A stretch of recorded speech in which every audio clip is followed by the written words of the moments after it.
വിധവും എൻ്റെ അഷ്ടിവൃത്തിയെങ്കിൽ നിനക്ക് ഇത്ര മാനസാന്തരം നിനക്ക് സംഭവിച്ചു കഴിഞ്ഞു.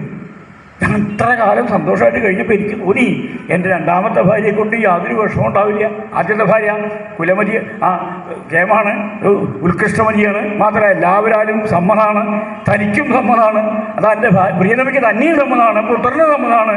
രണ്ടാമത് വിവാഹം കഴിച്ചപ്പോൾ സപത്നി മത്സരം ചിലപ്പോൾ സംഭവിക്കാമല്ലോ ആർക്കായാലും.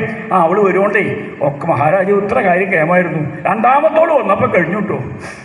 മുഖ്യനാണ്, മുഖ്യൻ്റെ ആദ്യത്തെ വരവ് കഴിഞ്ഞു, രണ്ടാമത്തെ വരവ് വന്നപ്പോൾ നീ പഠിച്ചു എല്ലാവർക്കും മതിയായി. ഈ വേണ്ടിയില്ല കൊള്ളരുതാത്ത അഭിപ്രായം. ഇനി മൂന്നാമത് വിവാഹം കഴിക്കണോ സംശയം. ഇനി മൂന്നാമത്തെ വരവ് ഉണ്ടായി കഴിഞ്ഞാൽ തയ്ക്ക് വയ്യണ്ടേ വിജയ്. സാധാരണ അങ്ങനെയാണ്, ബഹുവല്ലഭന്മാരാണ് രാജാക്കന്മാർ, അവർക്ക് സുഖികളാണ് എന്ന് വെച്ചിട്ട് ഇങ്ങനെ വിവാഹം കഴിച്ചുകൊണ്ടിരിക്കുക. ഉപയോഗം തൻ്റെ കാര്യസാധ്യം അതല്ല.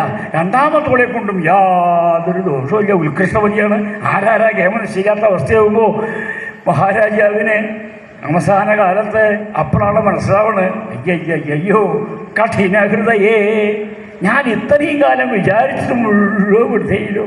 കാരണം അന്ന് പാണിഗ്രഹോത്സവ സൂര്യൻ ദിവസം പാണി ഗ്രഹിക്കുന്ന സമയത്ത് മന്ത്രപ്രഭുത്വ താഴ്വരയിൽ നിന്റെ കൈ പിടിക്കുന്ന സമയത്ത് ഞാൻ വരം തരാമെന്നൊക്കെ പറഞ്ഞു. കാര്യം അത്രയും സന്തോഷത്തോടെ വിവാഹം കഴിക്കേണ്ട. ഇത്രയും കാലം നിന്റെ ഒരുമിച്ച് ഞാൻ സഹശയനം മാത്രമല്ല, സഹവർത്തിത്വം മാത്രമല്ല, സന്തോഷമായിട്ട് ജീവിച്ചുകൊണ്ടിരിക്കുമ്പോൾ എൻ്റെ സകല ഇഷ്ടാനിഷ്ടങ്ങളും നമുക്ക് നിശ്ചയമായിട്ട് ഇന്നത്തെ ദിവസം വിഷ്ണുഭക്തനായിട്ട് എനിക്ക് വിഷ്ണുവിനെ മാത്രം വഹിച്ചുകൊണ്ടിരിക്കുമ്പോൾ എങ്ങനെ നമുക്ക് ഇവിടെ ഭക്ഷണം പാചകം ചെയ്യാൻ തോന്നി? മാത്രമല്ല പാചകം ചെയ്ത് തെറ്റ് അവിടുന്ന് താങ്ങിപ്പിടിച്ച് എൻ്റെ പൂജാഭവനത്തിലേക്ക് കൊണ്ടുവരാൻ നമുക്ക് എങ്ങനെ തോന്നി? കഠിനഹൃദയേ കാവാർത്ത മദഷ്ടിവിധാവിധവും എൻ്റെ അഷ്ടിക്കുള്ള ആ വിധിയെങ്കിൽ നിനക്ക് ഇത്ര നിർബന്ധ ബുദ്ധി ഉണ്ടാവണമെന്നുണ്ടെങ്കിൽ കഠിനഹൃദയാണ് നീ. ഇങ്ങനെയുണ്ട് ചില ഭാര്യമാർ.